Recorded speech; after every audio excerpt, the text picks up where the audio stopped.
Hi, welcome to the Course Creator's Edge. This is a weekly podcast with 2 episodes each week. The first episode is on Monday mornings, and it is called Strategic Monday. And that's about how do we keep up with the trends?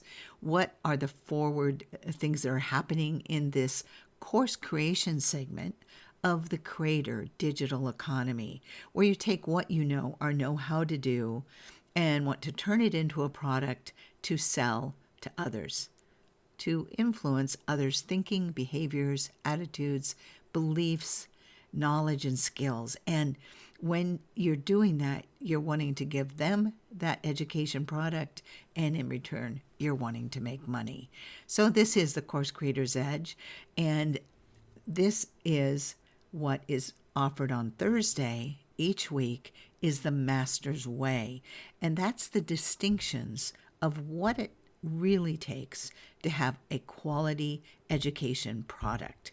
So whether you're offering programs or courses, you're coaching, you're writing, perhaps you're writing instruction manuals, perhaps you're writing a book, they are all based on the principles of education.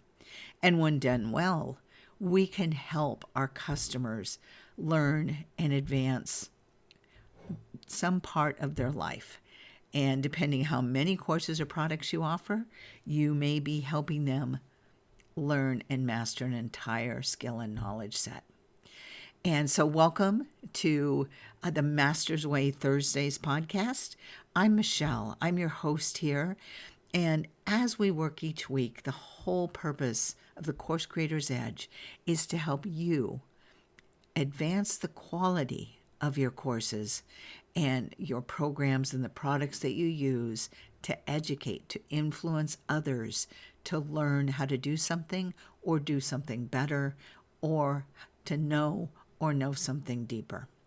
So this is the influence business, but this is specifically the course creation segment of the creator economy.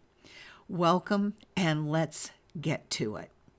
Today's topic is all about the 3 main pillars of what it takes to build a truly quality course program education product. Now, this is what your business stands on, is quality. And there's been a lot of loss of trust, and even some people are saying that courses are dead, that you can't make money because people are not buying them as easily as they were in the past. And there's a good reason for that. A lot of the courses out there are those courses in a weekend. Now we've got the dilemma of courses, let AI create them. There's a lot of misunderstanding. I do believe that people really do want to provide quality courses. But the problem is there's no such thing as a course in a weekend. There is no such thing as a quality course that you just ask AI to do it for you. Jay Cron and Kenny at Kajabi have referred to that kind of AI production method of, it's so easy, you can get it done in a weekend, let AI create your courses. The team there at Kajabi refers to that as slop, and I would have to agree. I'm pretty aware when I'm taking a garbage course because I've been a teaching professor for many years, and I have a lot of education behind that. But more importantly, I've worked in developing economies, and I've worked with people that truly value education, and it can change a person's life. Now, it could be education about how to bake a cake. It can be education about how to mow a lawn. And that's no small thing, because a person who learns a new skill, they may be able to make a career out of it. And so you can look at the Apple Mortgage Cake woman, who's just a remarkable person, and look at her movie. She had one recipe, just one. Her grandmother had taught her how to bake an apple cake. It was a very good apple cake. It was a quality apple cake. No steps were missing. And in the 2008 recession, when a lot of people lost their homes, and she was one of them that was faced with a huge balloon payment due in a very short period of time, She was actually able to take that one apple cake and make enough money to keep a roof over her kid's head, and this was the home she had grown up in. Now, that's no small thing, to know how to do something well and to be able, imagine, I think it was close to $40,000 that she was able to make from one apple cake. And of course, she had friends that helped her, but she had a skill, she had a knowledge set. So there is no such thing as a small topic when you are influencing the thinking, skills, knowledge, behaviors, attitudes, understanding of another person. And we do not need to look far to see the damage that is happening in this whole, well, it began by being called the World Wide Web. Now we just shortcut that and call it social media. And there's even the dark web, the influences that are hurting other people because we're messing around with education. There is no such thing as a course in a weekend, and courses are not the same as curriculum and are not the same as instructional design. So that's our topic today. What is the difference and why is it important between curriculum, courses, and instructional design? Ladies and gentlemen, these are the 3 pillars of a quality education product. So if you have a program, a book, a course, whatever you're calling it, even if you're writing a blog or doing YouTube videos, and what you want to do is take what you know or know how to do and you want to impart it to another human being, then that you are in the education business. And while as many people that believe that they're all the same thing, I've heard the biggest names in this business interchange. Well, this is my curriculum, this is my course, this is instructional design. I've heard instructional designers say that I'm an education expert. There's just a lot more to it than that. And while I know everyone is trying to do their very best, and it's hard to be a solopreneur, when you get these distinctions right, you are set up to be able to have products, whatever form they take for you, where you're trying to help someone else learn something. You are setting yourself up to truly have excellence, to truly have a world-class course. You can put legs under that table. So let's get going here. And what is the difference between curriculum, course, and instructional design? Now, again, I've said these are the 3 pillars of an educational product, right? This is your product that we're talking about. This is what your business stands on. If you are all about being a course creator in this digital creator economy. Let's take a look at curriculum first. Curriculum is the map. It's the big picture. And you've all been part of curriculum many, many times in your life. Here's the most straightforward example. You learned how to read. So how did that start? The curriculum started out by letting you know what the alphabet is, what language is, what words are. You had to learn the ABC song. You had to learn how to write an A, how to sound out an A, what a capital letter A is. And it used to be you had to know both lower and uppercase, but you had to know cursive as well, how to handwrite. So as we look at that, then think about your journey. Where did you go from there? Well, then you started learning simple words. Then you started putting bigger words together. And there were suddenly more than one syllable. There was a couple syllables. Then there were multiple syllables. Then you started understanding the meaning of what you were reading. At first, it was just cat. And maybe your teacher showed you a picture of a cat so you knew what that word was. But you started getting associations. And by the time you finished high school, you were able to put together your own words in reports or in stories. And then you may have taken the SAT test to get into college, and you may have understood that there was synthesis, that you had to interpret language, right? So that's the curriculum. That's the reading, curriculum. And there are standards, there are guidelines, there are competencies that you had. A competency means what you can do and at what level, how well you can do it. And that is the curriculum of reading. Okay. Another way to think about curriculum is it's the whole map. It's what you have to do, for example, to go from New York to Los Angeles. You're going to go through very different states. There will be different prices for fuel. There will be different foods. There'll be different road conditions. You may go through different weather. There may be things you want to do along the way, different experiences, sites, and different learning that will happen as you go from New York to Los Angeles. And so what you first do is you get a map of the journey. So think of your curriculum like you learned your ABCs. You didn't know how to read when you got started unless you were a savant, but then you went all the way to being able to synthesize, put things together, interpret, and even use language.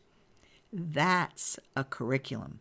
It's what's called an articulation model. Articulate, that means you move from one level to the next. One set of learning builds on the set of learning before it. That, ladies and gentlemen, is a curriculum. Okay, so what's different then about a course? Well, a course is part of the journey. It's how do you do one thing? And again, let's use the ABC example.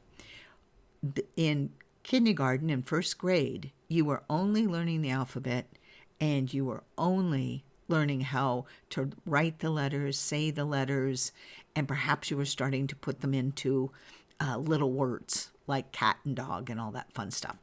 And that was the course. It wasn't the whole curriculum. You can't be at the master's level because that was the novice level of learning how to use words, alphabets, letters, right? So a course is a how-to of a very specific part of the curriculum. And a course has to be quite complete. It is a lot of work to create a course. It is not something that you do in a weekend or even a week. A lot of people say, oh, teachers get the summer off. Well, I can guarantee you that we really didn't ever get the summers off. That was when we redid our courses. That was when we developed new courses. That was when we went through the course evaluations that we've been through. And it was one of the busiest times of my year was during the summers. And sometimes I taught summer school because it was at the university level and we had different courses to teach. But it is an effort to create a course. It is not the same as a curriculum. I hope you can see that. Now, I hear you saying, well, okay, so what's instructional design? Well, instructional design is something that will inform your teaching or your training or your coaching, depending on which one. I'm going to tell you right now, those are not the same thing, and people interchange those all the time. But that's not our topic for today. You'll find that in another podcast. But for today, let's look at instructional design. So if curriculum's the map, and a course is the how-to of one piece of the map, then instructional design is exactly what it says. How do I design this so that I can impart learning to my customer as a learner? Okay, so that means, will I have a slide deck? You may be familiar with the term PowerPoint, where there's a slide and words. Will you be just using a slide deck like a PowerPoint and you'll be talking in the background and they can't see you? Will you have part of it be the camera that's looking at your face? That's called face to camera, so that you're that kind of talking head. And will you just be on camera and words will cross the slides or across your video occasionally?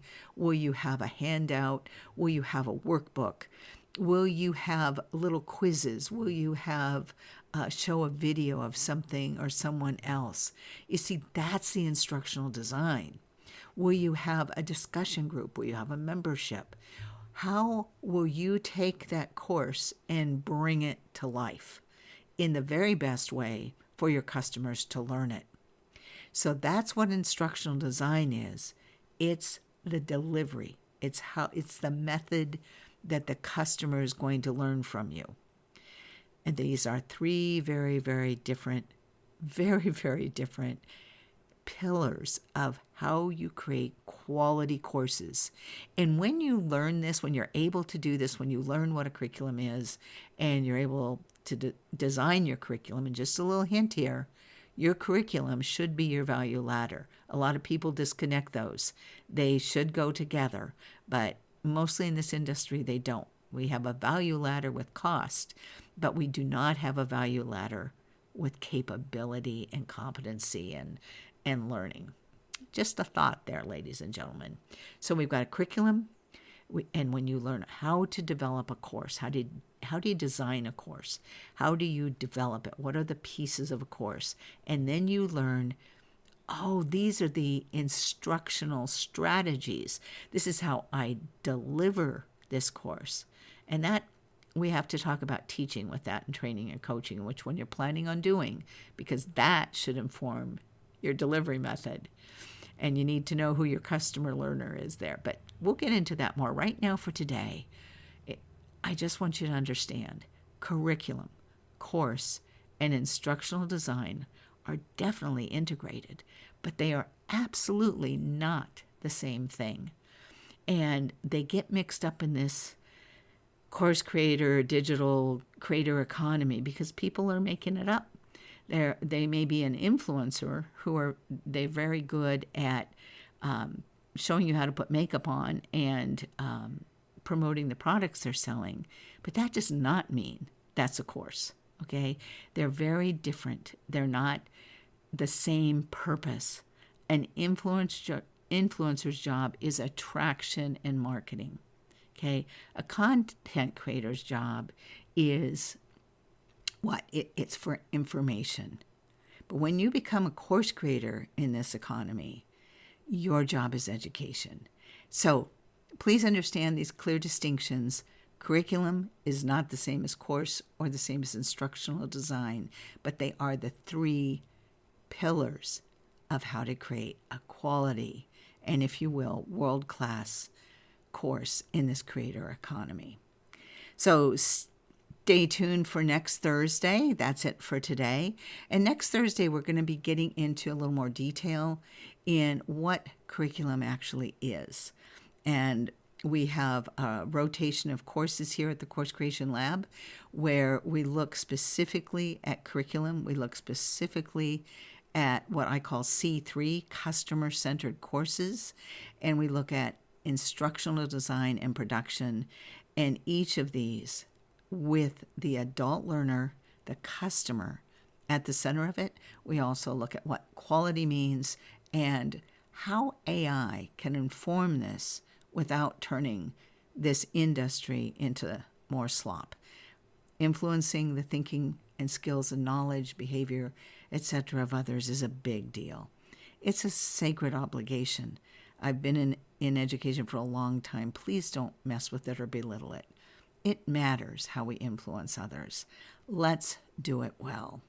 And if you'd like a copy of the Try It, Apply It guide that goes with this episode, check out the podcast page on my website at coursecreationlab.com, and you will find a link to a free Try It and Apply It guide for how to think about curriculum, course, and instructional design in your business as a course creator. I wish you the very best. I know we're in this for the goodness, and let's get quality to be right up there at the forefront of everything we do. Blessings and very best wishes to you.